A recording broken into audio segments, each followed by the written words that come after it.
Hello, ladies and gentlemen. Welcome back to the Armchair Booking Wrestling Podcast. I'm your host. My name is, well, it can't be Stunning Steve because it's already taken.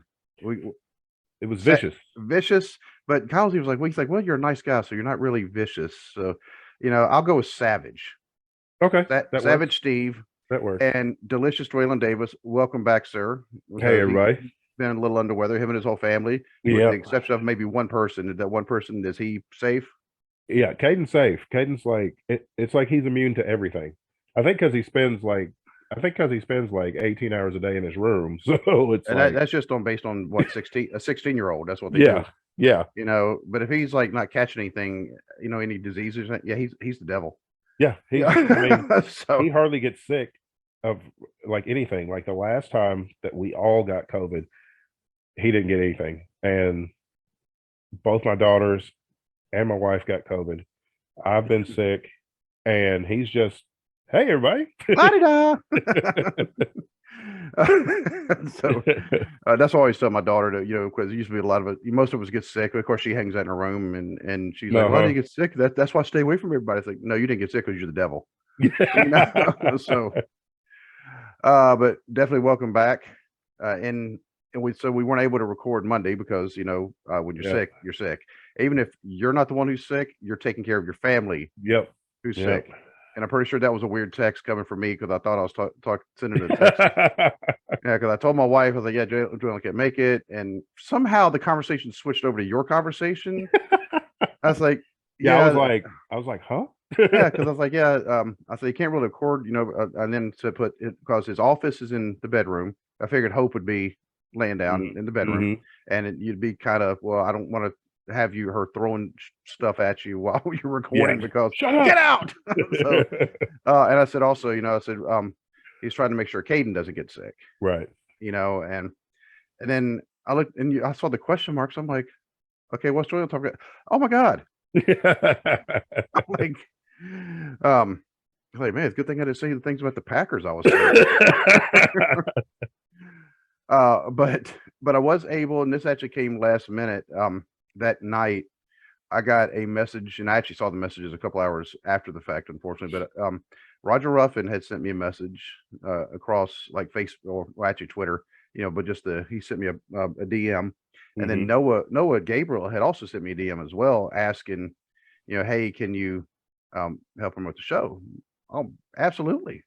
Oh yeah, yeah. I mean, I hate that I missed that because Noah's always a great interview. So. Yeah, I mean, and once again, when we had a good time. Noah is one of our favorite people that we've had on the show. I mean, we'll just put that out there, and it's not a slap on anybody else because we've not had a bad interview yet. No, not at all. But Noah just we just seemed to have really good, especially when we had him and Sinclair both on. Oh yeah. Yeah, I mean, excellent stuff. Yeah, that, and they were butting heads at each other. Yeah, but that's what they do. And speaking of Sinclair, there was something I was going to tell you. I meant to tell you after the last event down in Covington that the last event I was able to go to, period, actually, because of me traveling to Florida and then to help my daughter move. And so I missed the Mount Orb show. I was like, I don't want to miss a Mount Orb show. That's but had to miss the Mount Orb show. So the last one I've actually been to was the last event they had in Covington. Okay. And so after the show, of course, Sinclair was there, and I'm standing over by Trey, from TNC, and Courtney, and they had some other friends there. Well, Sinclair, and you have to see this live to really appreciate when he does this. And he walks up to like Trey, sticks his hand out, and Trey, he's like, "Oh no!" And then Courtney, he's like, "Oh no!" Walks up to me and shakes my hand. Like, see, he knows how to treat a guest, right? And I couldn't help it. I just started busting out laughing. Because for those who have never actually like interacted with Sinclair Octavius Bentley, I don't think we just always call him Sinclair. We never use his full name. Yeah. He is one of the funniest people.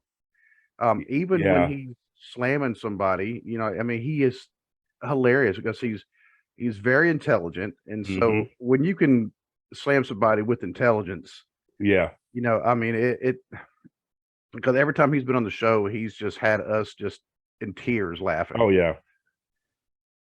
So and he's another one that his wealth of wrestling knowledge is just off the charts. I mean, because he can explain stuff to us, even because he can also be a very serious person, and when need be.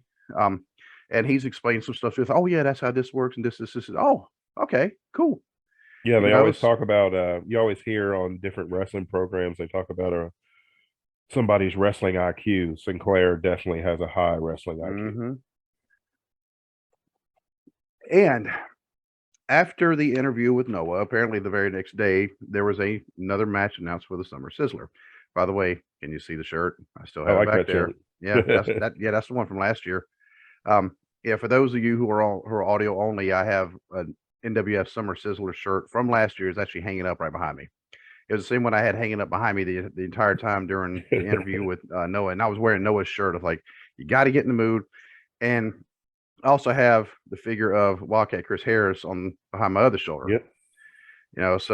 But Sinclair has actually been announced in a new match at Summer Sizzler. It is going to be a fatal 4-way, and I had it pulled up, and then of course I put my phone down, and it all went away. Just went away. Yeah, that's so annoying. But it is a fatal 4-way. It is Sinclair, Octavius Bentley, Jack Phoenix, Nasty Russ, and DC, and it is a Battle of the Bad Boys match. Okay. Let's see. Let me see if I can zoom in a little bit. Yeah, maybe.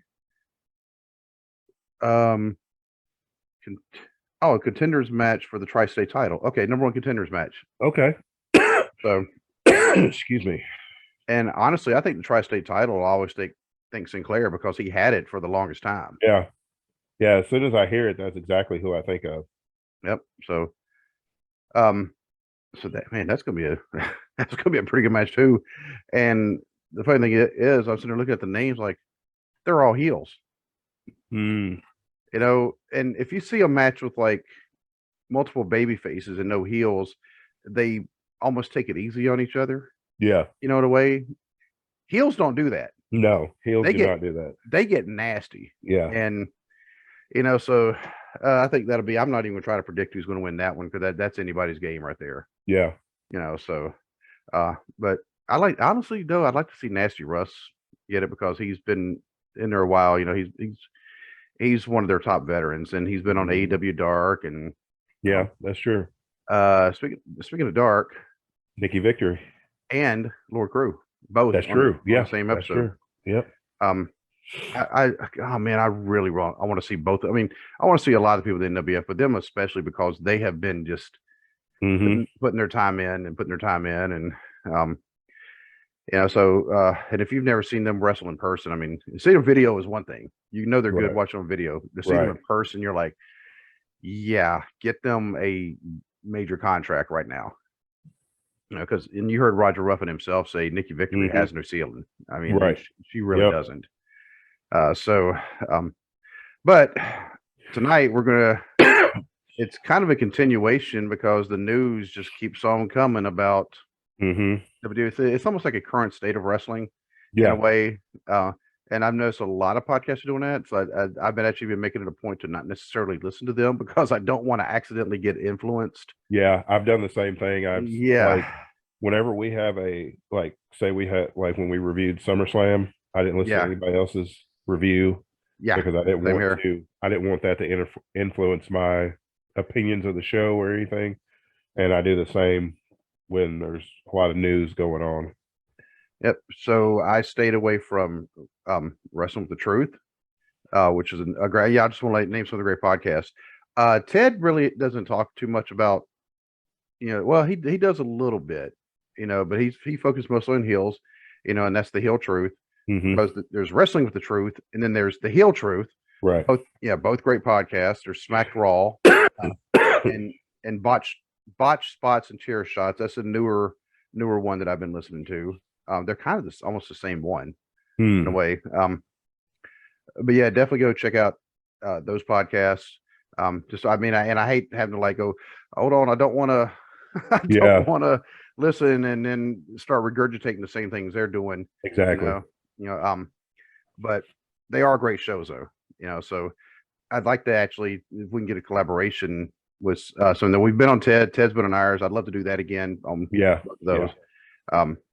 Because I mean, he's not number one in Antarctica and trending on MySpace for no reason. I mean, he's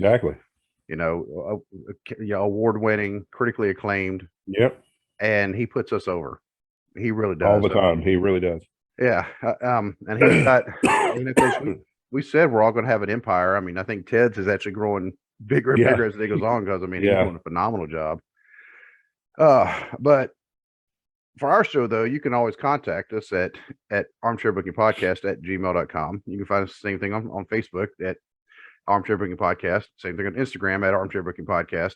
On Twitter at Booking Armchair. But on TikTok at Armchair Booking Podcast. Sorry, I gave you the wrong name the other day, dude, when I was giving you the login information. I don't know why I did that either. I was like, what did I tell? Oh, I did that. Like I said, I'm just going to have to change the password and then just give you the new password. So I don't know why. Yeah. But anyway, but you can get our merch at tpublic.com/user/armchair-booking-podcast. You can find us on YouTube. You know that if you're watching us. But as far as audio platforms go, you can find us on just about any audio platform there is. If we're not there, let Dwaylen know, and we will do what we can to get ourselves added. There's not many left that we're not on.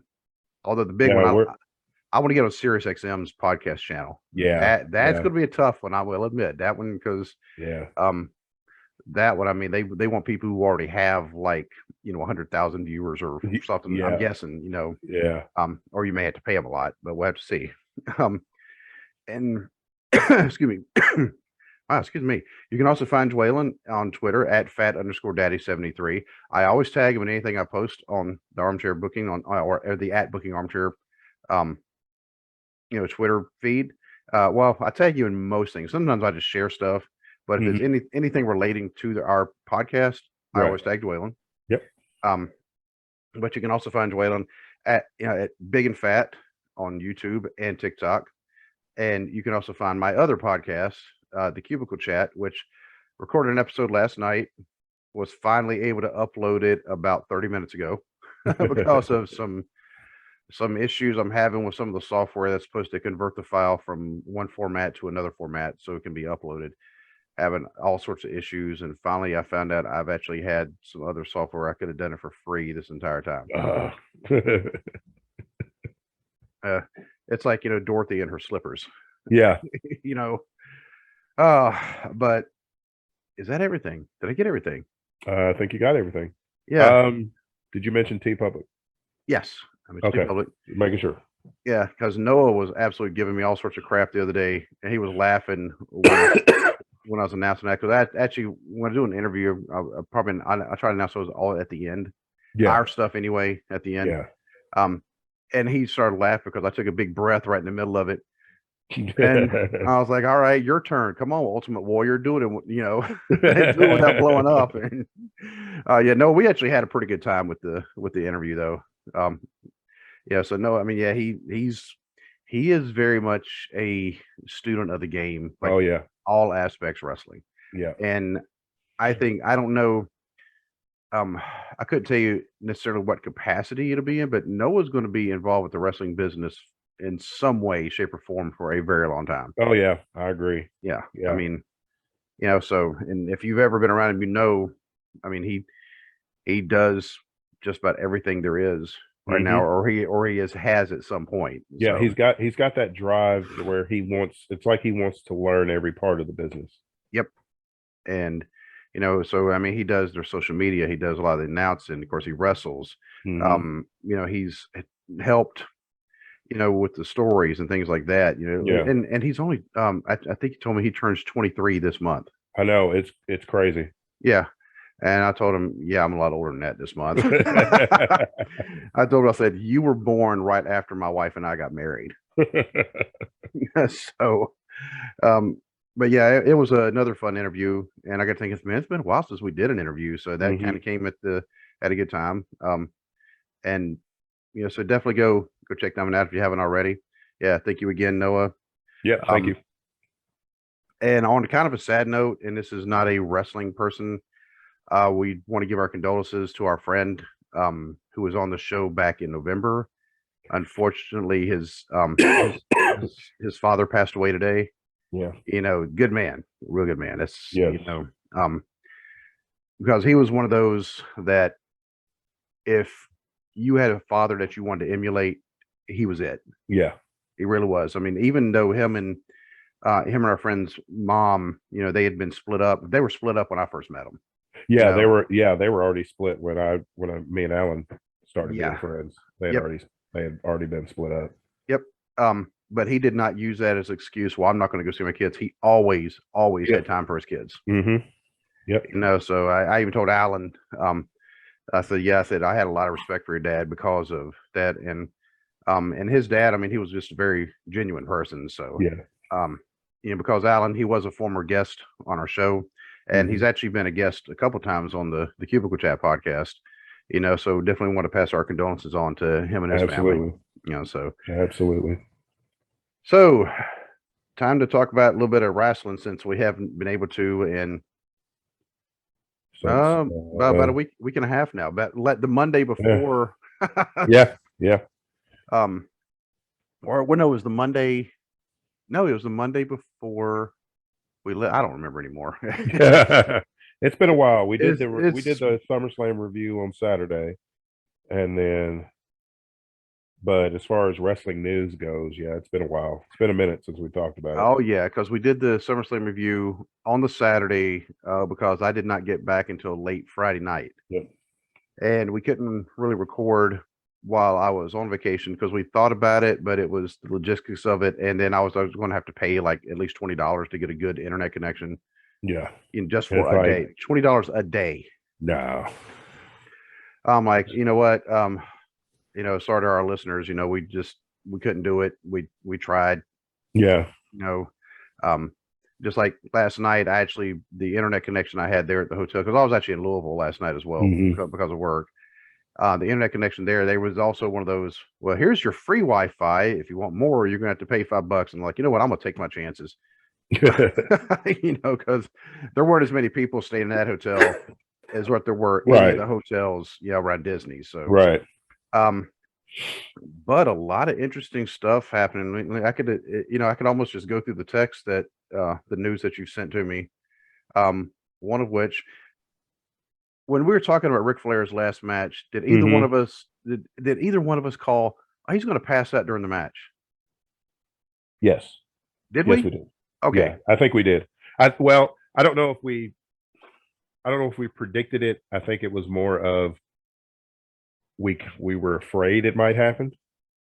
Okay, that may have been. Yeah, I think that was more of it because we were, neither of us really wanted Flair to do that match anyway, and it's like, and now knowing what we know, it just cemented, our fears. I mean, he's admitted that he passed out twice during that match.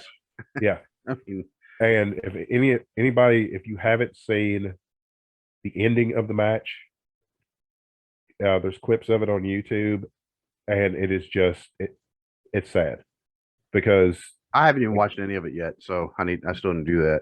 I mean, he puts Jeff Jarrett in the figure four, could barely even do the turn.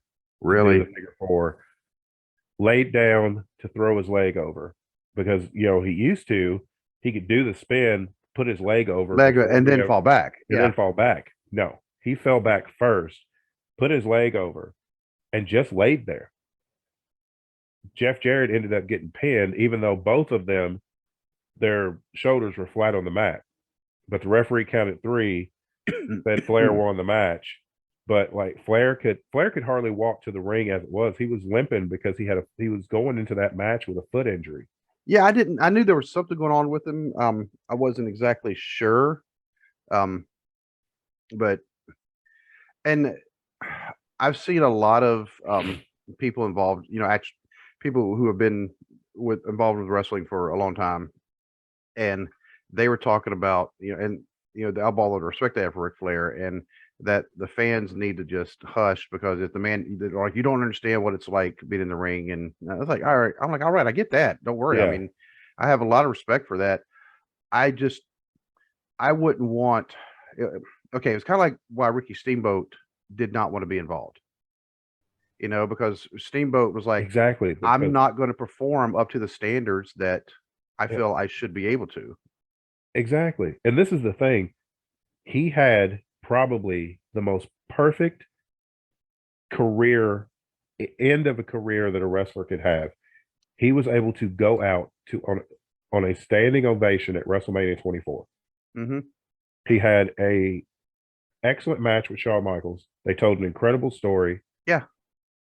And then got a standing ovation from 70,000 people. The next night on Raw, the entire locker room did the tribute. They got the Horsemen back together for it. You know, everything. There was your perfect ending. Leave it alone. There was no need to go to TNA because by then it was just sad.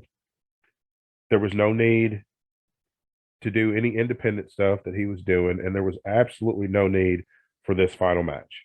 I mean, I had friends that went and saw this, and they were like, you know, it was great to be there for Flair's final match, but it was like, this is what everybody. Nope, people are not going to remember him for his retirement match at WrestleMania 24 now. That's the Flair I want to remember. Exactly. They're going to remember the 73-year-old man who could hardly walk to the ring, who could hardly get the big gold belt off. He wore the big gold belt to the ring, and he could hardly get the belt off. He wrestled in a T-shirt the entire time. Yep. Now that I have seen pictures of that, and he's even said basically to the point, if you ever see him wrestling in a T-shirt, it's because he is not comfortable with the way his body looks. Right. But I mean, you're 73. What more do you have to prove? You are widely considered to be the greatest world champion in the history of professional wrestling. Yeah. I watched a video the other day that showed unrecognized NWA World Heavyweight Championships. Flair had 6 unrecognized championship wins. From where? So, Puerto Rico, Caribbean. Oh, Japan. Okay. The ones where it was basically like, wait, they had the title change down there because if they didn't, that Flair was going to get his throat cut. Yeah. You know, just to be blunt. But then, and some of them were like, he would lose the title, but then the person he lost it to didn't want to win it. However they won it, however they were booked to win it. So then Flair gave it back. So then, as far as like WCW and WWE were concerned, they just considered that, they just blended it in to, they said it was one continuous title run instead of him losing it and then getting it back in a few days. They did the Japan ones like that too. He lost it twice in Japan, once in the Caribbean, a couple of times in Puerto Rico, but he had 6. So that puts him at 22. He has 16 recognized world championships and 6 unrecognized. 22 world titles. The absolute greatest world champion. I mean, you can keep your Hogans and you can keep, you know, whoever. Ric Flair is the greatest world champion in the history of pro wrestling. Widely considered to be one of the absolute greatest wrestlers, the complete wrestling package of all time. And that's what a lot of people don't get. It's Flair was a tremendous wrestler. A lot of people want to say that Flair had the same match night in and night out. Everybody has the same match night in and night out to a degree, because there's only so much you can do, especially if you're wrestling the same opponent. Yes. You know, especially how they were doing. They were going city to city, town to town, wrestling the same opponent for months at a time. Yeah, you're going to get somewhat of the same match each time, but different people saw those matches every time. So the same crowd, it wasn't like watching Monday Night Raw and seeing the same match every week for 2 months. Yes. Everybody's seeing that same match. But back in the territory days, everybody didn't see the same match. You could have the same match with the same guy, and it was different for everybody because everybody was seeing it for the first time. And, you know, if you watch a lot of Flair's matches before, I mean, he started getting up in age, and when, like you famously said, only thing I have left is a chop and knee drop and a woo. Yeah. You know, you look at some of the older matches, like look at him and Harley in the cage. Oh yeah. You know, what move did Ric Flair use to win that match? A flying body press. Exactly. It was an ugly look. His flying body press was ugly. Yeah. You know, it wasn't like Ricky Steamboat, you know, where he just looks majestic. With Flair, it was like he almost looked like he fell off the top rope. Yeah, exactly. It always did. Well, yeah. Look at his match with was it Starrcade 94?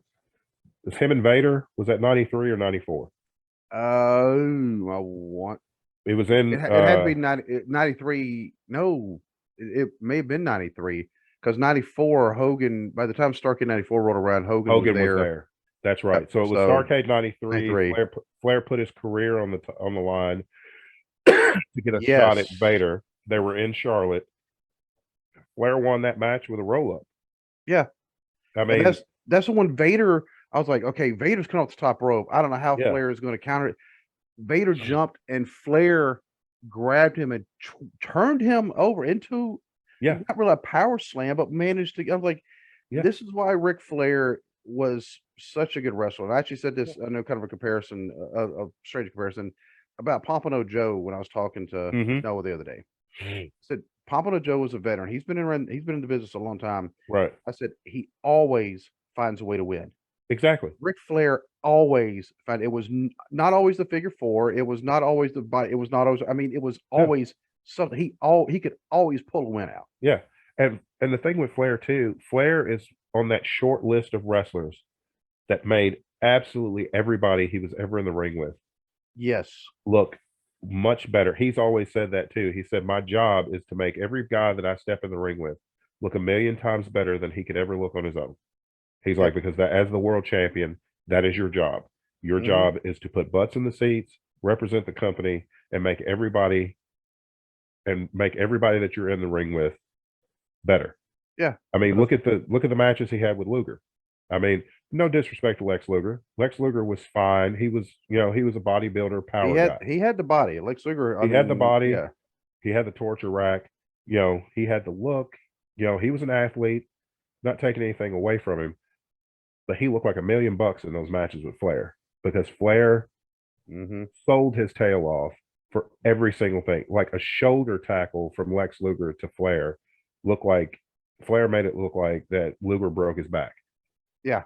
On a shoulder tackle. And I mean, Flair willingly gave himself to his opponents to make them look so good. And I just hate that he's tarnishing. I feel like he's tarnishing that legacy. And I mean, people, feel free to, let us know what you think about this. But I feel like that he's tarnishing his legacy because there's no need for this. There's no need to be at 73. There's no need for him to be putting his health in jeopardy like this. And he said that he wanted to go out on his own terms. You did that already. I mean, what more do you need? And I feel like and I hate to say this, but I feel like a lot of this is a money grab because he actually said it was not because he said he's like this is not for the money. I have money, like. Well, then it's for the attention because that's another thing he always loved was exactly. It's either for the attention or for the money, and Flair gets married faster than I change socks. So I'm sure he's still paying alimony to somebody. I mean, he's been married 5 times. And every time he gets divorced, he ends up having to pay alimony, which is why he kept wrestling long after he should have retired. Yep. And in case y'all wonder about Dwaylen socks, he and I both are diabetics, so we have to change socks quite a bit. So just if you don't believe me, go ask a doctor about diabetes and socks. Diabetics are not supposed to walk around barefoot. Yeah. But in other news, there's more things coming out about hush money from back, what was it, 2009? I just looked at it that you sent to me. Yeah, I think it was 2009. There was another $5 million that was basically undeclared by Vince McMahon. Oh, 2 people in 2007 and 2009. We are currently up to $19.6 million worth of hush money that Vince McMahon has allegedly paid to different women to keep them quiet about affairs or possible, sexual assault allegations, things of that nature. And it's like, at this point, it's like, the dollar amounts keep coming up. The more allegations keep coming out.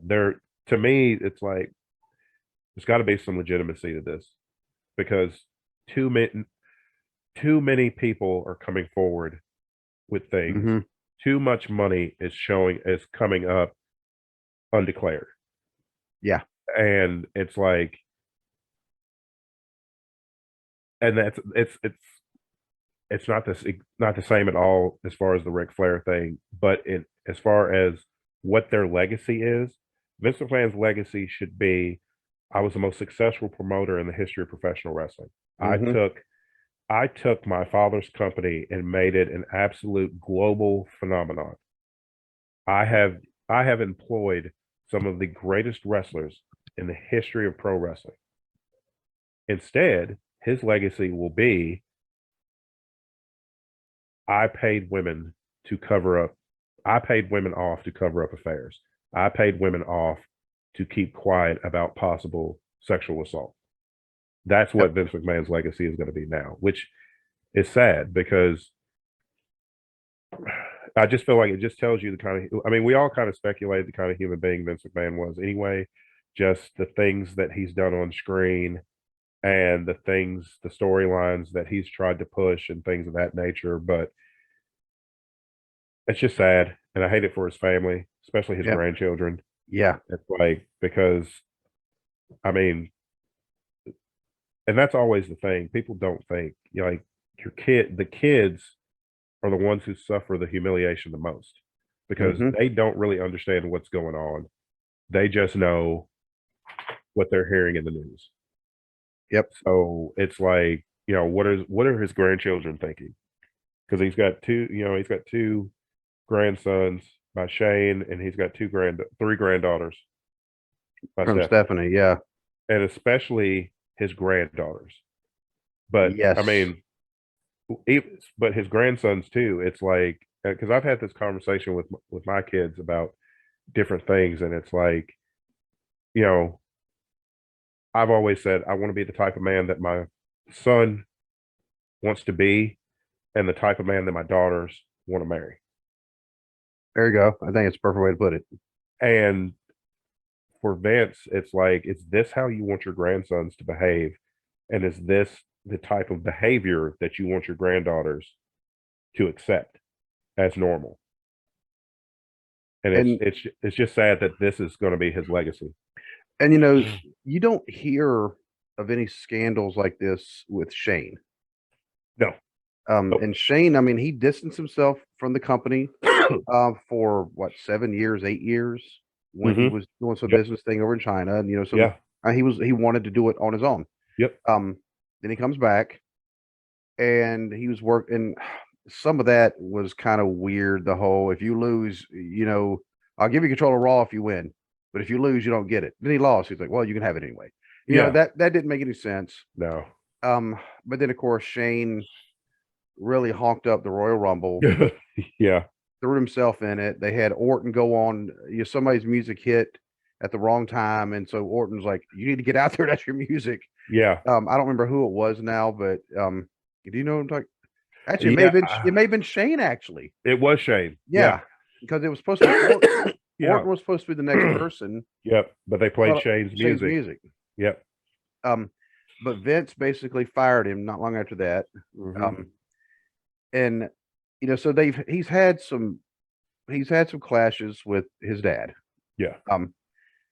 But Shane also has a son who's about to attend the University of Indiana on a football scholarship. And yes, I realize Indiana is not a football powerhouse. They've had decent teams in the past, but Indiana, of course, is known as more of a basketball, when it comes to sports anyway, known as a basketball school. They're still in the Big Ten. Exactly. So they're playing they're still quality opponents. They're still a credible program. So yeah. But I said something to man because they're not going to give an athletic scholarship to just the billionaire's grandson. Yeah. They still have to earn it. That has to be approved by the school and everybody else to give this person, or at least did he get a scholarship? I know he's going to be on the team. I think he did get a scholarship. Okay. But I mean, I know they didn't want a whole lot of hoopla raised about it.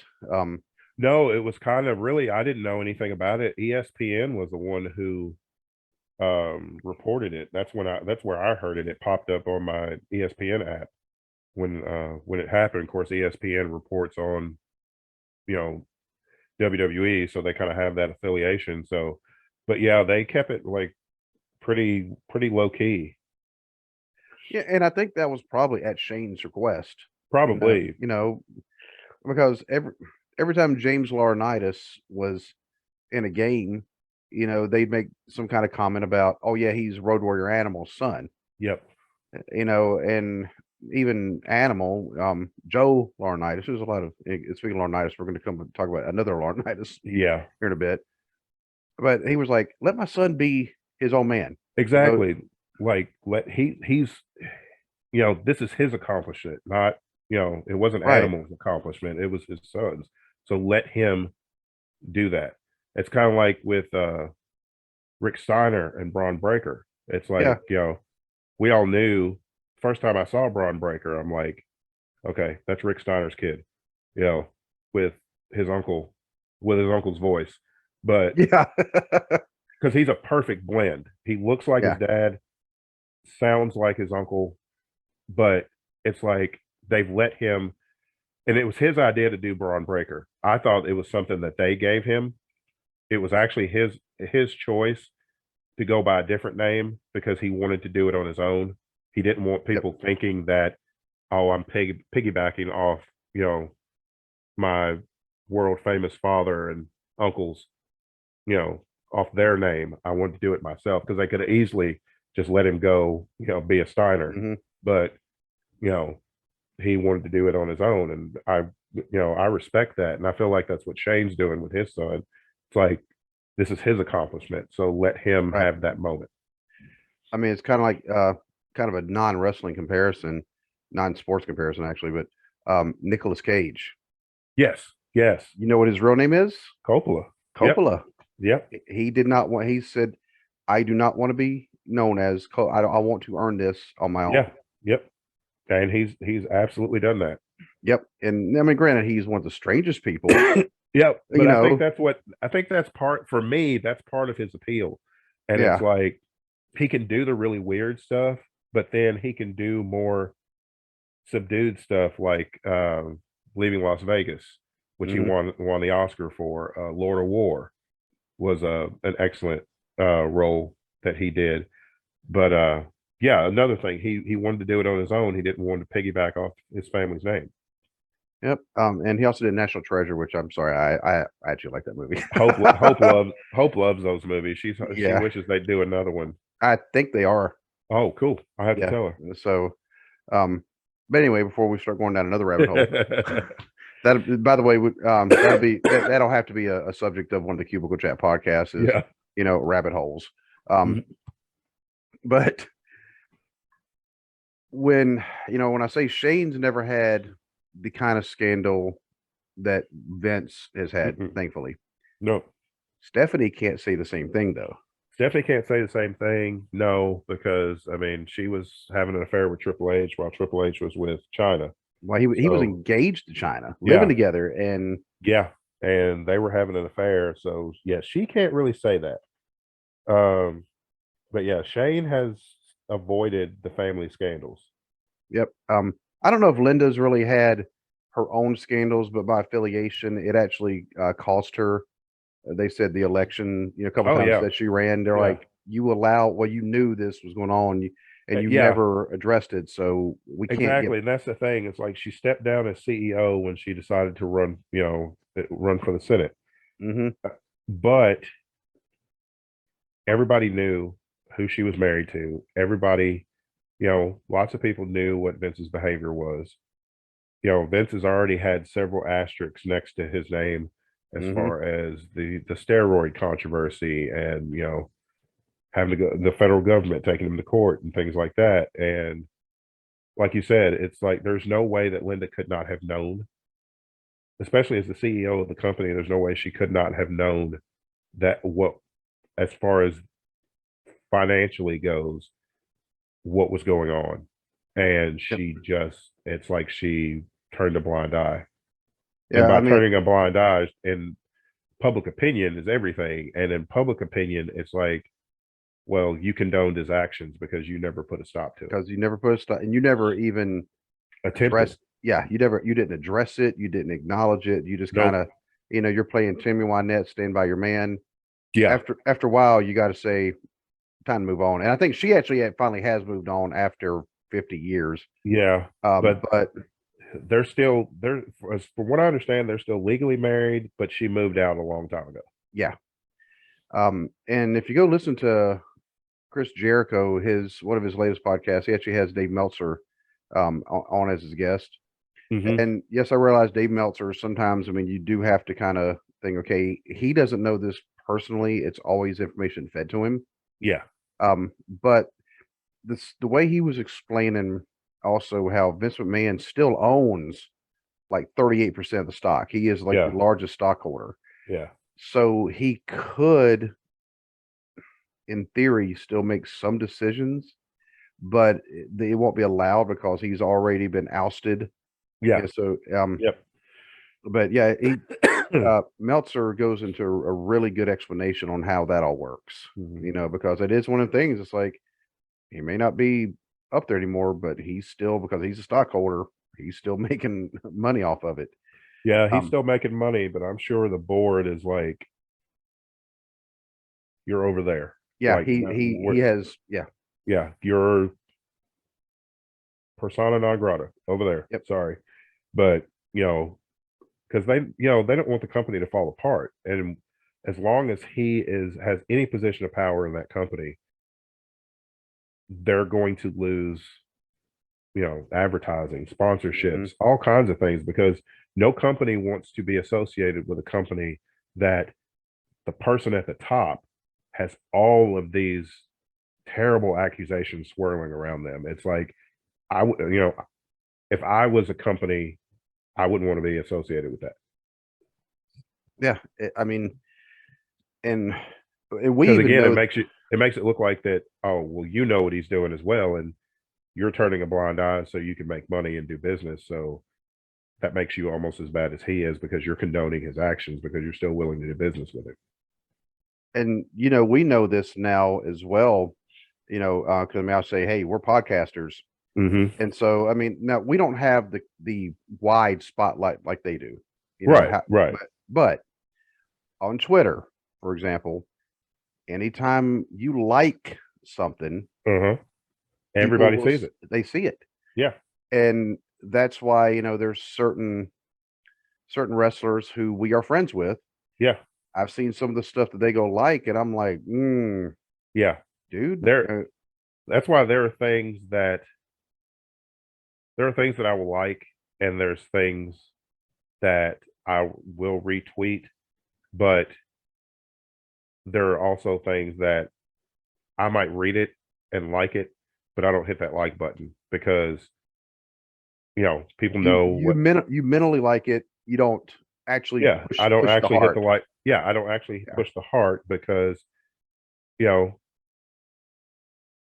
I am part of the podcast, and I'm not trying to give us I'm not trying to have anybody, potential listeners or current listeners, I don't want them looking at it and being like, oh, well, if that's what he's about, I don't want to, I'm not even going to give their podcast a chance, or I'm just going to quit listening to them. I don't want to have an adverse effect on the podcast. And there's one wrestler in particular I could tell you about off the air. Nice kid, he has his wrestling social media, then he has his personal social media. And of course, his wrestling social media, it's about wrestling. Yeah. His personal, I'm like, okay, he's all about smoking weed, and then he's puts a lot of, I'll just put bluntly, just some vulgar type stuff that I'm like, dude, I mean, I was kind of a mess back in junior high and freshman year of high school, but I wouldn't even say some of the stuff you're saying, ooh, but they don't think about that, because I mean, I've thought about telling them, dude, you need to clean that up, because if if I'm seeing it, of course, I mean, we're friends with him, but like, think about other people. They can, because your personal and your business, your wrestling, when they are connected, and it won't take much to figure out who you are, your real name, and they'll go when they'll look at that, and then in some cases could be, okay, I don't want to hang out with them. Some cases maybe I don't want my kid. Yeah. So because parents have a voice. Yeah. Yep. And Joelle and I are parents. We're very proud to be parents. We love being parents. And so like I said, the public persona right now of the WWE, now it's getting, some people are like, I told you it's fake, even though it has nothing to do with it. It's like, no, this is a very real situation. I don't know why you're but like we said, Stephanie had the thing when she and Triple H got together. It was a relationship that was based on deceit. Now they've made it work. Yeah. So not all relationships are like that fail, but at the same time, Stephanie did everything. Now she's the co-CEO with Nick Khan. The way Meltzer was explaining it, she is doing the wrestling portion. Nick Khan, he's a businessman. Okay. Who doesn't know a lot about the wrestling, and I think eventually Stephanie is going to learn enough about the business side of it. Yeah. Before she was the brand officer, right? Which is, I mean, it's still an executive position. It's but you're more with the brand. You're more concerned about like the marketing strategy. How do you get us out there to advertise and things like that? And I thought she was decent, even though there's some things we were both like, because you and I talked about it even before we even had the podcast. We're like, yeah, we know who the brand officer is. Yeah, that's Stephanie. We know that's why that's not doing so hot. Yeah, because but I mean, but you could tell she actually has a passion for the business. Oh yeah. Apparently she and Shane don't always get along either. Yeah, because I think they have two different visions of how WWE's business should be, of how things should be ran. And I think she has, I mean, you got to think she came up learning from Vince McMahon, and then she's been married to Triple H. She's been with Triple H since like 98. No, it was after that. He was still with China in 98. Or was it 99? I was thinking it was more like 2001, 2002. Well, I know. Well, from what I understand, when they started doing the like the when they started doing the excuse me, the McMahon Helmsley era stuff, like at that was in 2000. You're right. Yeah, and I'm like way off on that. At Armageddon, because like in November of 99, they had the wedding with Test and Stephanie McMahon take Triple H did the drive-through wedding thing. From what I've read, they had been dating right around the time that their on-air couple was conceived. So I think it was late 99, early 2000. Yeah, because the WrestleMania 2000 is when they had the McMahon in every corner. Yep. But you got to think, she's been with Triple H for 20 plus years. Yeah, he has a brilliant mind for pro wrestling. He really does.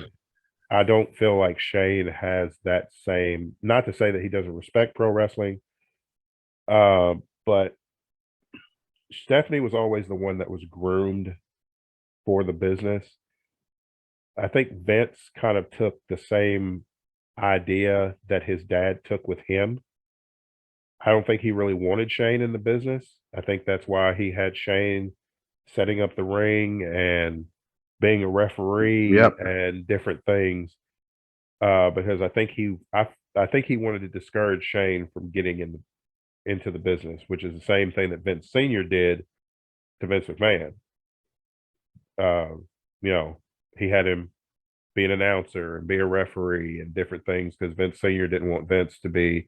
Vince always had aspirations of being a pro wrestler, and his dad was like, "No, you're not doing that." Did you ever hear the rumors that were saying Vince actually did wrestle under a hood sometimes? Oh, did he? I didn't know that. Yeah, so his dad wouldn't find out about it, right? I'm sitting there looking. Shane, he went to Boston University, actually same as Stephanie when she went to college. She went to Boston University. But Stephanie, her degree is in business. What is Shane's? I mean, it just says he went to Boston University. I know he finished.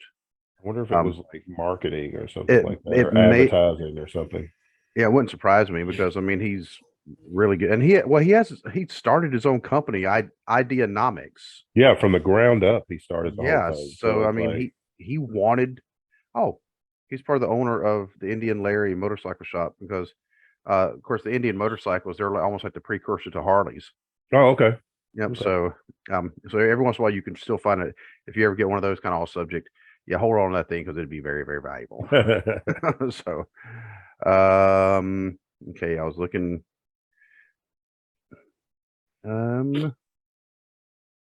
It said he also started Roger Williams University first before he went to Boston University. Okay, I mean, I can't spend too much time looking for it, but he was also born in Maryland, of all places, in Gaithersburg, Maryland. Media and marketing, yeah, there you go, which makes sense. I mean, that's kind of what I figured because it makes sense what he's been, what he's been able to do. It kind of makes sense that he would major in that, and it's not that. Of course, Stephanie has a business degree, and it's not that you have to have a business degree to be a CEO. Because I mean, there's been plenty. Vince actually had a business degree from East Carolina. Yep. But that's not a requirement, and I'll be the first one to say, having a degree does not mean necessarily that you're smart. It does not make you smart. No. Because I have a master's degree. You know what that means? It means I've written a lot of papers. Yeah. And my master, I mean, I have a master's in business administration. Am I ready to be a CEO? Not on your life. Nah. Yeah. I have a degree, and my 13-year-old daughter is brilliant, and she's way smarter than I was at 13. And I know how well. I mean, I didn't know you at 13. I didn't meet you till we were like 15, but I knew you were smart then. So 15 ain't too far removed from 13. Yeah, she's already been skipped twice.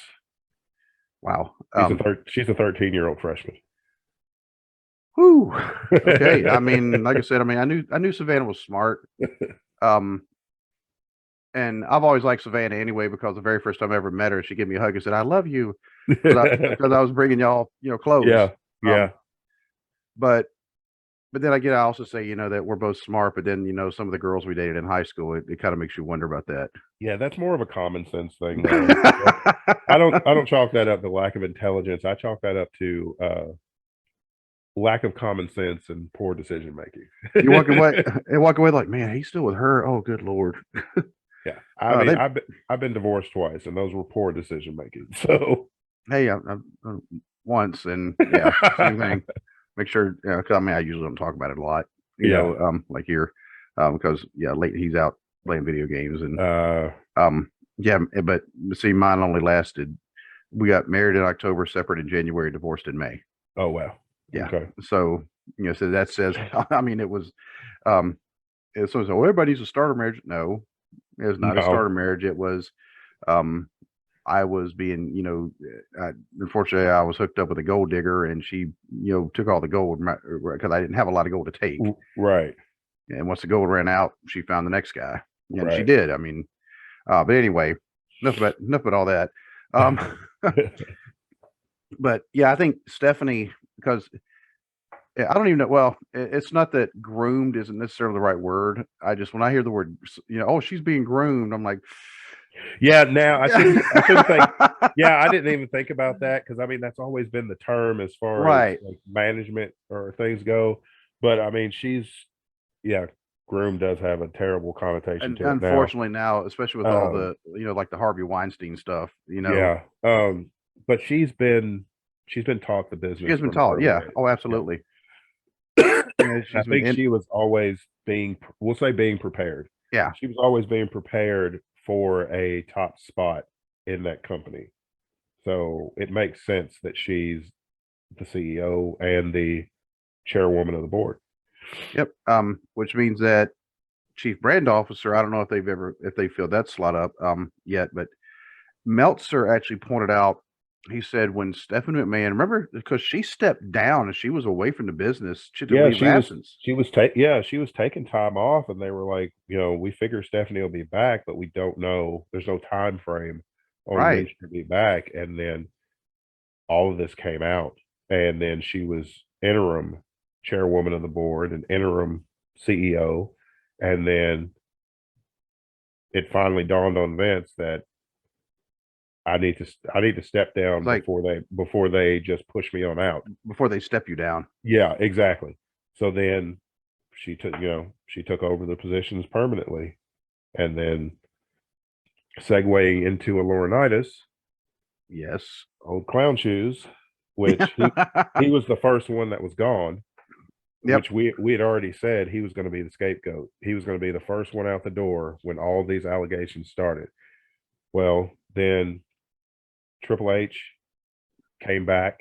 He said he was healthy, and he talked to the NXT people, said he was back, and then kind of like in no time he was put in as the head of talent relations. Yeah, the head of vice president of talent relations. Mm-hmm. And then the next thing you know, we're talking back and forth, and you see the news thing where Triple H is now head of creative. Because I figured it would be Bruce Pritchard, because that was Vince's right hand man. I figured Bruce was going to be over creative, and that's initially what happened for a week, and then the company's like, nah, we're going to put Triple H in that spot, and you can tell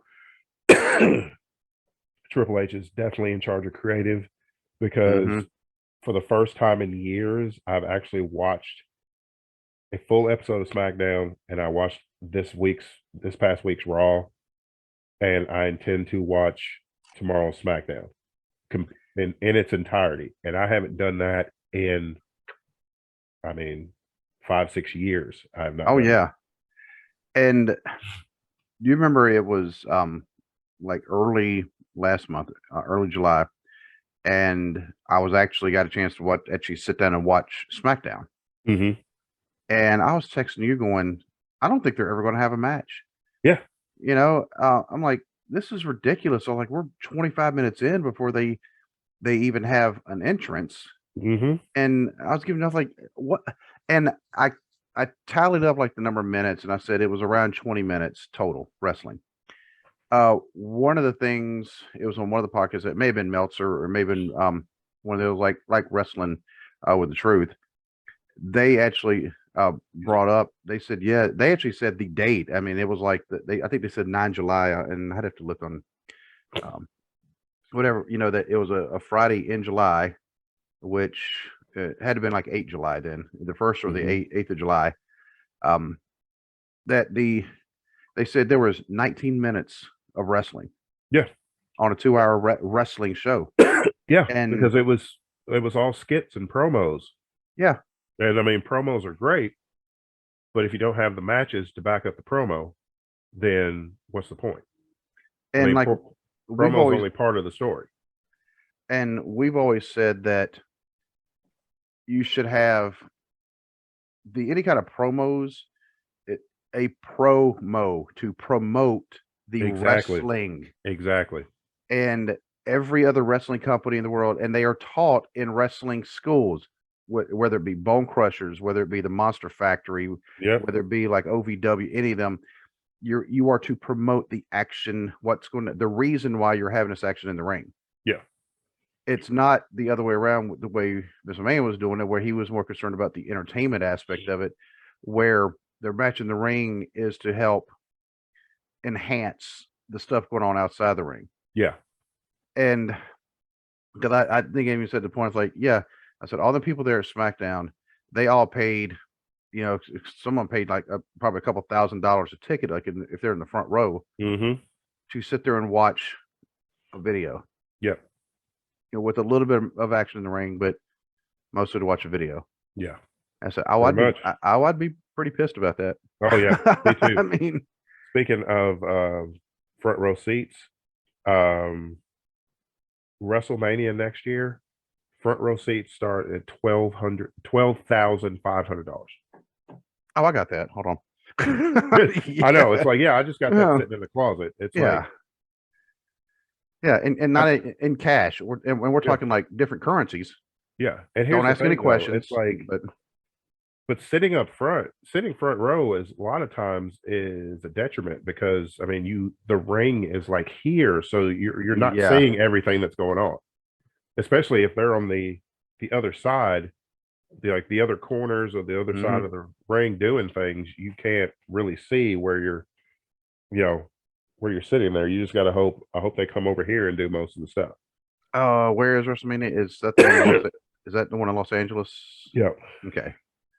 It could also be because it's Los Angeles, and I mean it could be, but if it was me, I'd be in the nosebleeds again. So yeah, like there they are, right down there. It's like, hey, just put that screen up. That's how But I just judging by some of the tweets we've seen and some of the other comments we've seen. I even got a text from our friend Randy. He texted me. He was watching Raw. Was it this past Monday? And he said Raw is actually watchable now. It was. I mean, this is actually 2 weeks in a row. I've watched 2 episodes of Raw and an episode of SmackDown since Triple H has been in charge of creative, and it's actually been a very watchable show. Tommaso Ciampa's getting a push, which he should have been from the time he got to the main roster. Bobby Lashley is being presented as Bobby Lashley is always credible with everything he does. But he's the United States champion, and they're actually making the United States Championship seem important. And that's what they should have been doing. The mid-card titles are there for a reason. They're supposed to either elevate somebody new to the main event scene, or in some cases, it's to rehab booking mistakes for someone, which is what they've done to Bobby Lashley in the past. They stuck him in that feud with Omos. And so I feel like the U.S. title will rehab him and move him back to the main event. And he's excited about being the United States champion. He looks like a champion, conducts himself like a champion. He had a great match with Tommaso Ciampa on this past Monday's Raw. So I'm happy about that. I'm happy that Ciampa is getting more focus. They brought back Karrion Kross on SmackDown, him and Scarlett, with the music and the entrance and all that. They're getting a do-over. Yeah, thankfully. Dexter Lumis is back. He showed up at the end of Raw. I don't know what they're going to do with him, but he's always an entertaining character, so they're going to bring him back. They said Triple H is not done bringing people in.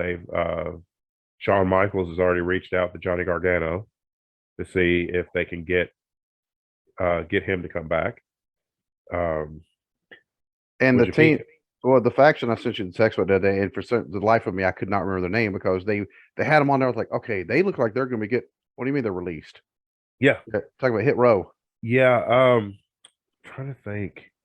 It was he goes by AJ Francis on the independent scene. He was, I forget his name. He was the tall, broad guy in Hit Row. But yeah, they released them. At least he was Isaiah Swerve Scott in WWE, but he's Shane Swerve Strickland is what he always went by everywhere else. He's half of the tag champions in the AEW with Keith Lee. Keith Lee was another one that Vince released because how could you not find something for Keith Lee? How did you not strap the rocket to Keith Lee and put him to the main event? Could you imagine the matches he could have had with Bobby Lashley over the WWE title? I mean, two big dudes. Now Lashley is more cut. Keith Lee is just like big corn fed. Yeah. What is it Jim Ross said? I can't remember how he said it, but I don't remember either. I know I can remember like hearing it. It's something in a mile wide, but I can't for the life of me think of what it is. But that's a perfect description. But it's like he's another one. I always talk about being able to relate to wrestlers. As much of a fan as Bobby Lashley I am, I think Bobby Lashley is one of the best things about WWE. Physique-wise, I cannot relate to Bobby Lashley. I can relate to Keith Lee. He is just a big barrel-chested man who tosses people across the ring like it's nothing. And like I would read, and then they'll sit down and read Shakespeare. Exactly. I mean, and another thing about Vince McMahon told Keith Lee that he was too smart for his own good because Keith Lee has very expansive vocabulary, and he's very articulate when he speaks. But Vince was like, I guess he just wanted Keith Lee to be the prototypical big dumb bruiser that worked in the 80s, that worked in the territory days, like Braun Strowman. Exactly. And they tried to make Braun Strowman dumb. That really, there was so much backlash. They're like, this is not working. Yeah. That whole feud with him and Shane, that was the whole crux of the feud. Was he called him dumb? Yeah, he called him dumb. He's like, what? And that's the feud. It's like, okay, but yeah, Vince told Keith Lee he was too smart for his own good, that he needed to change his promo style and how he talked in promos and different things. And it's like, now. One person, who I will say is, we might as well say he's a personal friend of ours. He's been on the show twice, once by himself and once part of our panel. Unfortunately, he's hurt right now. And I really want to see him make it to those high levels. And, that's Matt Mims. Yep. And I've said this before on the show, I said it on the show, and Dwayland has agreed with me because I think he kind of felt the same way.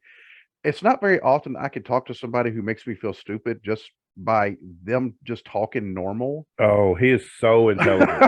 And it's one of those, it's like he talks and you're just like, okay. Okay. I mean, you're enthralled with what he's saying.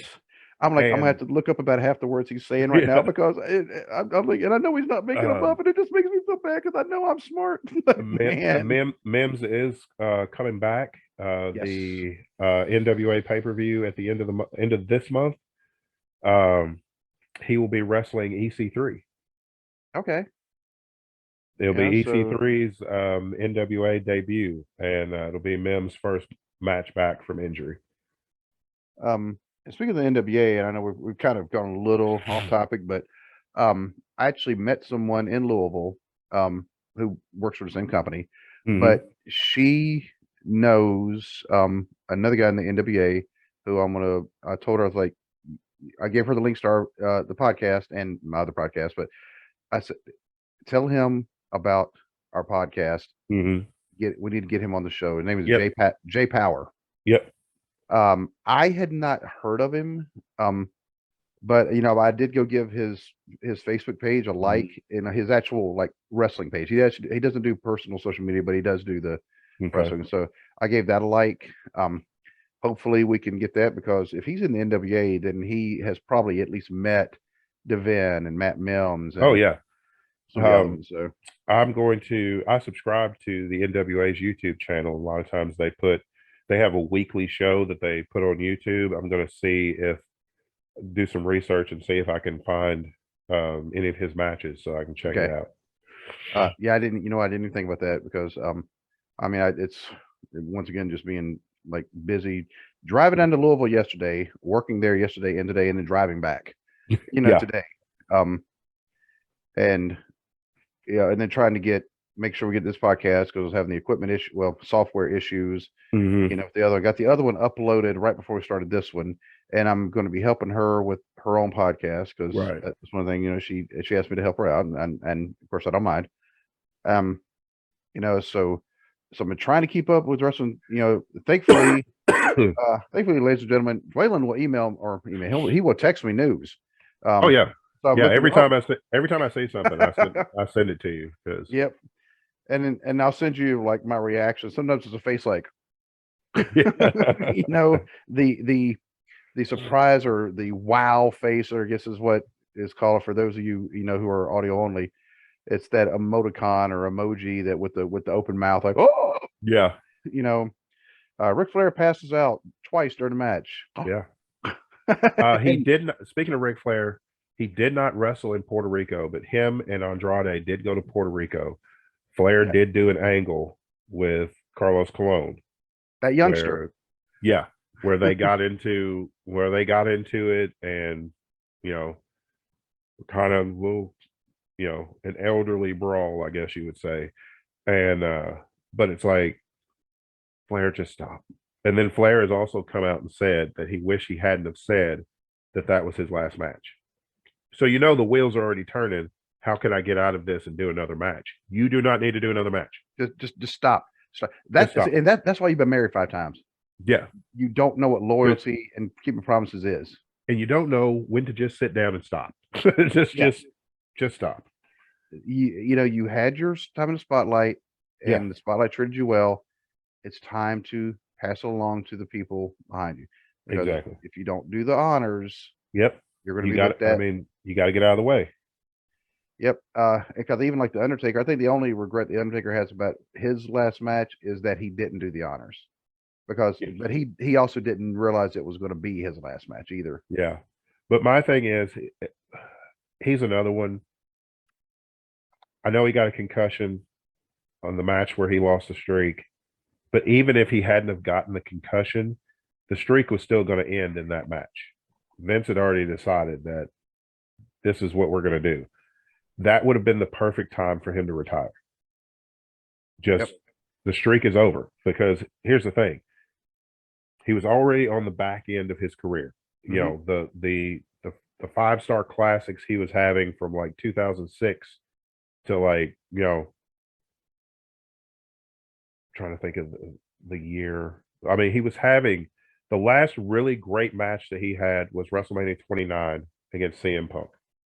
Yep. But after that, it was like, if the streak's going to end, that's your perfect way out. The streak is over. And he did the honors for the heir apparent a little bit. Yeah, you did the honors for Brock. But then you kept coming back, and you should have done the honors for Bray Wyatt, but you didn't. Yes. Now that one is one I think, honestly, because I didn't, and I still don't agree with him in the streak to Brock. Yeah. But Bray Wyatt would have been a better fit because of the characters. And I think the fans would have accepted it if Bray had have won, because Bray was in line for that. It's like, that's who the torch should have gone to, the next quote unquote supernatural type thing. Yes. But then, he did the match with Roman, and it was just sad. Yeah. That match was just sad. He did do the honors for Roman, but he does all the stuff about, taking off his gloves and leaving his hat and his coat in the ring, and everybody thought that was the end. Then he keeps coming back, and it's like, the Crown Jewel matches, and the one with Goldberg, the one where he sat up and he was just he just had a disgusted look on his face, because Goldberg about killed him. Yeah, he's looking at him like, and I'm pretty sure an MF word came out of his mouth on the camera. Oh, I'm sure. And but that's why when the match with AJ, because and I'm not a fan of the cinematic matches. I'm just not. I mean, I'm not either. But that one worked. Yeah, the psychology was there. Yeah. And even when AJ, please don't bury me. I mean, that one, that kind of did add to them. It didn't take anything really from AJ too much but then they let them get buried. So it was like an indie horror movie. Yeah.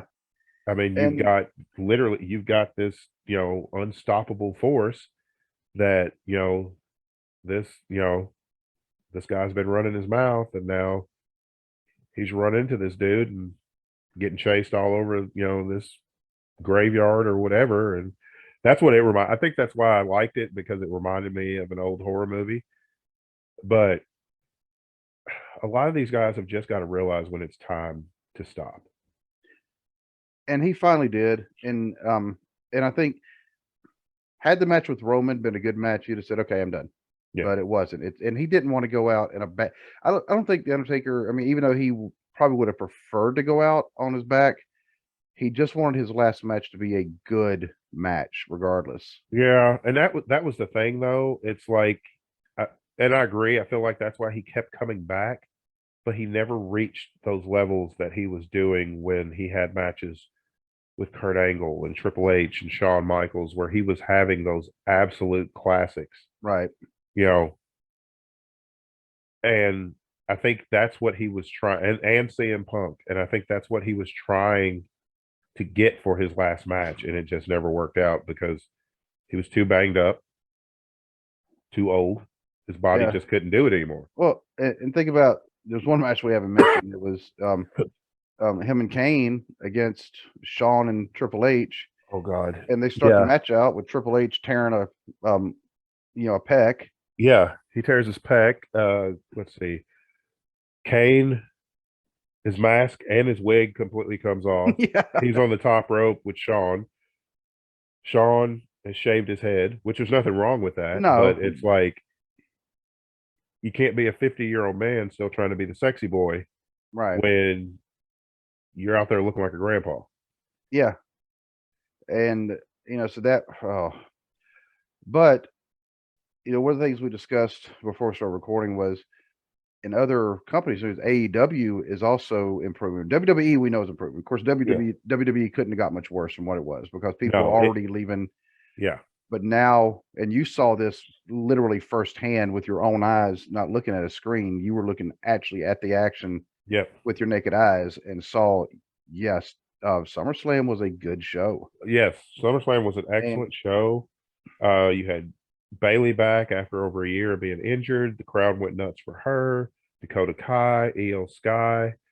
They're headed in the right direction. I know it's only been a few weeks since Triple H has been in charge, but if things keep trending upwards, then I think we're going to end up getting, I think the fall and the winter is going to be some good times to be either still be a fan of WWE or become a fan again.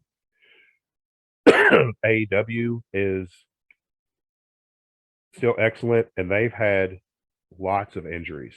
Mm-hmm. And they have still been able to put on consistently excellent programming because they have such a stacked roster that they could fill in the holes and keep moving. You got FTR, who, for my money, the best tag team in the world right now. They really are. I mean, they're the Ring of Honor, IWGP, and AAA World Tag Team Champions. Walking out like Ultimo Dragon. Yeah, looking like Ultimo Dragon with all these belts. You've got Keith Lee and Swerve Strickland are your tag champions. Jade Cargill, who just wrestled last night, she beat Madison Rayne to retain the TBS championship. She is 36-0. Gets better every week. Every single week I see her, she has a good look. Yeah, she has like everything. And she stands out. She's not just another woman on the roster. I feel like that AEW is like that with their women's division. Thunder Rosa is the women's world champion. There's nobody else that looks like Thunder Rosa on the roster. There's nobody else that looks like Nia Rose. Well, okay, with Thunder Rosa, with Thunder Rosa, there's no other woman that looks like her on the roster. Yeah. Because you do have oh my Lord, dude, I'm serious. I'm getting Alzheimer's. Half his face. Darby, thank you. Yeah. Thunder Rosa, Darby Allin. They need to put them together somehow as part of, I mean, not really a tag team because I'm not a fan of the mixed tag teams because like, well, that one tagged, well, it means you got to get out too, but yeah, they're just their characters with it is so. But yeah, you're right. I mean, there is a Thunder Rosa. I mean, I absolutely love her. Yeah, she's fantastic. You've got her. You've got Tony Storm. You've got Chris Thunderstorm. Yeah, you've got Chris Statlander, who unfortunately is out again. She was out for almost a year. Now she's got to have surgery on the other knee.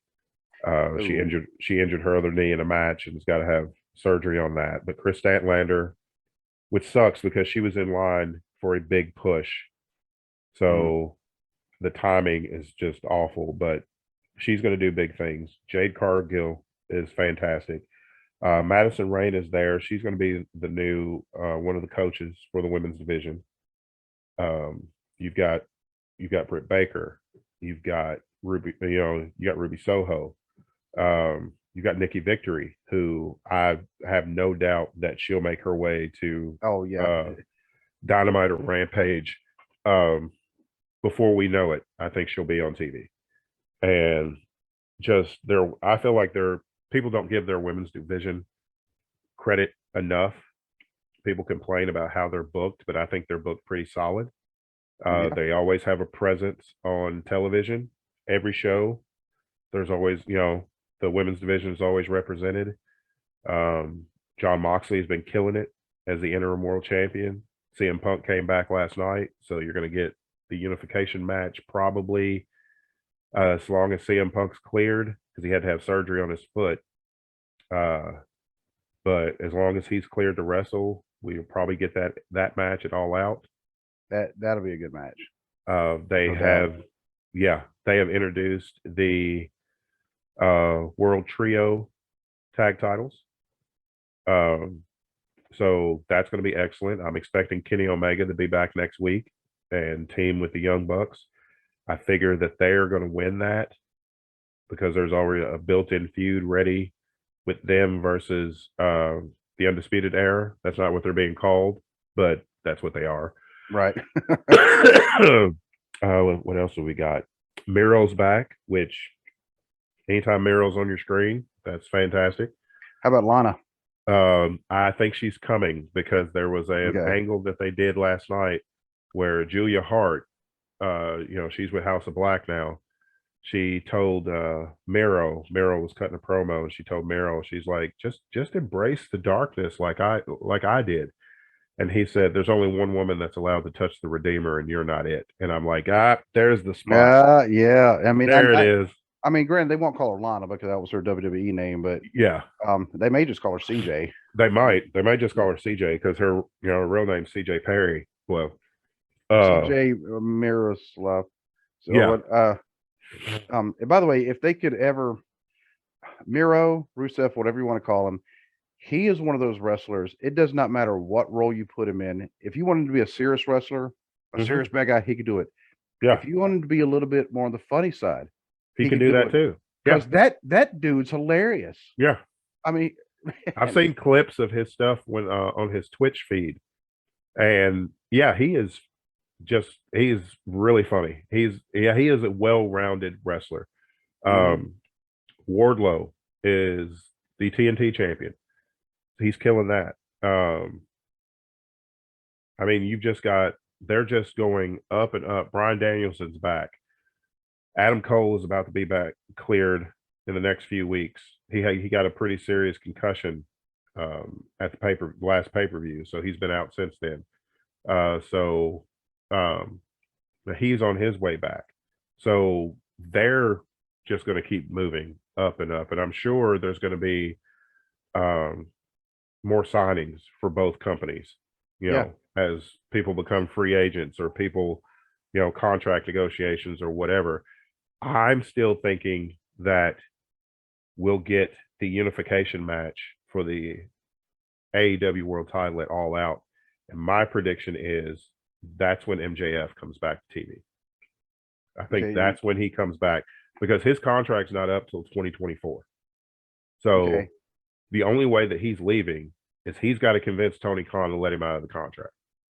I mean, and I know they're actually with MJF. You could say it's legitimate. With MJF, it's hard to tell because it's hard to tell. Yeah. But my thing is, his best bet to be the MJF that got himself over, he needs to stay with AEW because they will allow that more freedom. Triple H will allow more than Vince would, but he's not going to be able to be the MJF and say the things that Tony Khan let him say. Right. And that's what got him to being like the hottest heel in the business. But I still think that MJF is going to return, especially if CM Punk unifies the titles. They still have a built-in feud, left over from the dog collar match. And I think, honestly, storyline-wise, as much as I'm a fan of John Moxley, I think CM Punk should unify the titles, MJF should come back, and MJF should be the one to beat Punk. Because if whoever beats Punk, it needs to be a younger guy that can benefit from that. And Tony Khan, for somebody, he didn't grow up in wrestling, he understands that as well. Yes. And as much as I would like to see Moxley continue to be champion and unify the titles, Moxley doesn't need that rub. Moxley's already he's established. He's established for a while. Yeah, he's very established, so he doesn't need the rub from Punk. But beating Punk would solidify MJF as one of the greats because he can say, I beat CM Punk, who had a 434-day reign as WWE champion, who came back after 7 years and won the AEW world title. I was the one who beat him and took the title. Yeah, and I think MJF is another one. There's really not a ceiling. Oh no, there is no ceiling because I mean, the heat he can generate just by a facial expression, or that he'll come out, his music hits, and everybody is cheering because everybody loves his music, and then he'll come out and make one snarky facial expression and get booed out of the building. He knows how to, and he knows how to have the people in the palm of his hand. And just when you think that they're on his side, he'll do something and just crush it. And it's like, and the dude's talented. He's extremely talented. People want to say, oh, he can't wrestle. Yeah, he can. Yeah. Go back and watch his match with Darby Allin on pay-per-view if you don't believe that he can wrestle. Yes, MJF. I mean, he's, and he's still young, but yeah, he's 24 or 25. Yeah, and to us, that's young.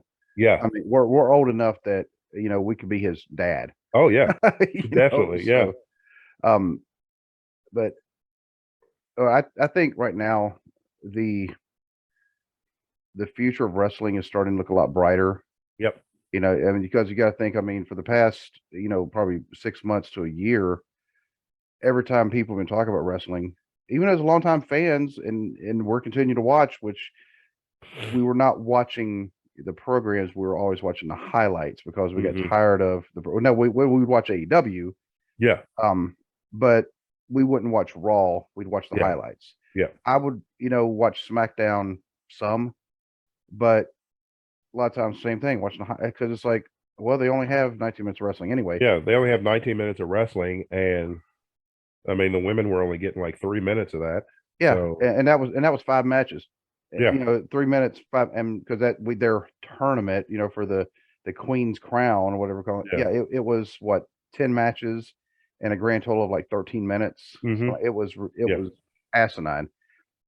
Now, as a wrestling fan, I can say, this is actually something I say, come watch this, because and I have people at work asking me about, because all the stuff with WWE, hit the news, and they're asking me about it. And so I've actually, I feel like sometimes I'm holding like Wrestling 101 there, from my desk, but yeah, just explain. It's like, yeah, this happened. However, the product, which is what it should come down to, is putting the butts in seats. Okay, you made a profit. However, your audience just dropped in half. By the way, you tried to fill a stadium, you couldn't do it. Yeah. And then you had to move your show. You talk Money in the Bank, they had to move it. Yep. Then you try to fill a stadium again for SummerSlam, which you should have filled a stadium. Yep, it only filled half of it. Only filled half of it. I mean, you only got half. Like I said, because I was there, and the Dwayne was there. Yeah, you'll never see it on. If you watch it on Peacock, you'll never see it. But the half of that stadium was tarped off. And Noah, by the way, he's very jealous of you. He said so on the podcast. So, but you also saw your SummerSlam is like the beginning of. I mean, we'll say it's the beginning of a new era. Mm-hmm. Yep. And and you could see how this is going to be the trajectory is going up right now. Oh yeah. And as a longtime wrestling fan, I'm happy. Yeah, I am too. It's like that's what I want to see. I want to see all wrestling companies do good. Impact has been really good. Of course, AEW, WWE is getting better. New Japan's always good. Yep. Ring of Honor is doing good. Ring of Honor, under Tony Khan has been excellent. I like to see everybody do good. I like when wrestling is a landscape where everybody's getting to eat, not just one particular company. Yep. And it gives us a lot more to talk about. Yeah, it does. Because and I know it sounds weird. There's been a couple times we've actually struggled about it's like what I mean. There's not a lot going on, and and some of the old school ideas we actually had to kind of drop them for whatever. Maybe so, like.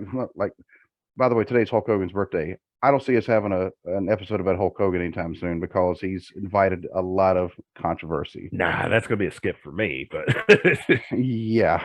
So, but now, I mean, and we are, for those listening or watching, we are still planning on doing more old school stuff. Oh yeah.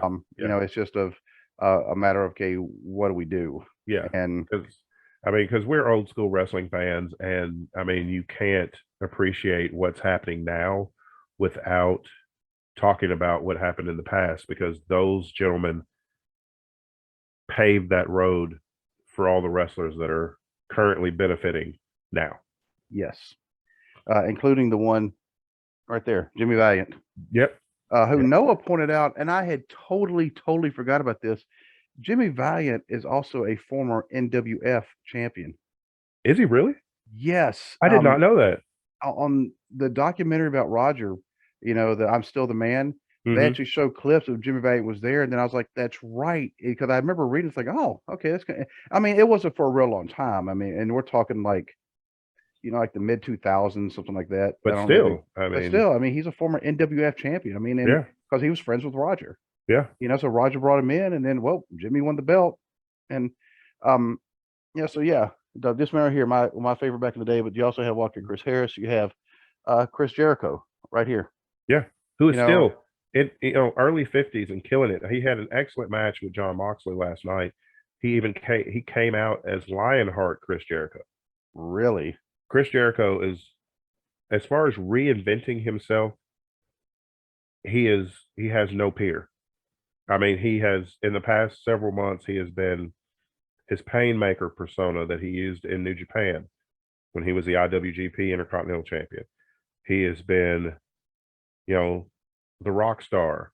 He has been, he's got the Jericho Appreciation Society stuff. Yes, that's a new thing they started that. Yeah, everybody's latching onto. Yeah, he was Lionheart Chris Jericho last night. It's fantastic. And like, you've got to have, people don't understand, like, people get mad when, I know we got to wrap this up, but I just want to make this last point. Wrestling fans get mad when guys like CM Punk, Chris Jericho, Moxley, guys like that are brought in. You have to have that in a wrestling company. You have to have that veteran talent, that veteran knowledge for the younger guys to be able to work with and learn from. Because if you put just a bunch of green talent on on TV with nobody to work with and learn from, you're not getting excellent matches. It doesn't matter how good these young men and women are. They've got to have some veteran talent backstage and in front of the camera to work with in order to get better. because you look at the men and women that have gotten better because of that. Bryan Danielson's been working with Jade Cargill. She's improving every week. Wheeler Yuta went from basically on AEW a nobody, just hanging out with Orange Cassidy and the Best Friends, to becoming a killer in the Blackpool Combat Club, and he's the Ring of Honor Pure Champion because he's gotten to work with Bryan Danielson and John Moxley and Chris Jericho and Claudio, William Regal. It's things like that. It's like, and him and Daniel Garcia and guys like that, they are the future of AEW. And because they have worked with the guys who paved the way. Yep. Oh, but yeah, it is time. We are going to have to wrap it up. But I mean, I'm excited about, the potential future for everything we talked about. And I know we couldn't even cover everything this week. So no, there's several things that, that we weren't able to get to, but I like that there's so much going on that makes the wrestling world a lot more interesting. And if anybody has any ideas, of course, especially old school stuff, because I mean, every once in a while would say, hey, can you talk about this person or this territory or something? Like, let us know. I mean, that's perfect for us. I mean, we always, if somebody wants to give us an idea, we'll go for it. Sometimes what might be an idea, it may be just a bullet point we can have. It may not make for an entire show, but it can at least enhance and add to an episode. It's like, hey, that's a good point. We can't talk about it for an hour, but we can still talk about it for a good 20 minutes at least. And that means it's a good talking point. So, but yeah, so we should be back on Monday. Yep. I don't think anything is going on. I hope not. I don't think so. Everybody, I'm just fighting through whatever's going on. I don't know if it is, 3 members of my family have had COVID, so I don't know if that's what I got or if it's just one of those summer cold things, but I'm going to fight through it anyway. And everybody else in my house is feeling better. So Monday shouldn't be an issue. I should be, should be able to record on Monday. So, and I think I told you in a few weeks, my wife is having surgery on a Monday on the 29th. So probably more likely will not be able to record that day. Right. But, we do have the following Thursday. Right. Provided she's well enough for me to be able to step away. Right. So, you do what you got to do. You got to take care of your wife. Yep. Yeah. Just like that. This is what we do, people. We take care of our wives. Yep. Exactly. Because we like sleeping indoors. Yeah. There's no electricity outside. I need my CPAP. You know what? I can say that the CPAPs. I mean, it took a little bit to get used to like rolling over. And now I'm like, I gotta have that thing on my face. I took it with me to Louisville. Yeah. I slept with the thing on my face. Oh yeah. When we went to Nashville for SummerSlam, I took it with me. If we go anywhere that like overnight, I take it with me. Yep. So but until then, Joel and I will be sleeping with our CPAPs. So we respect everybody. Man, good night and God bless. God bless.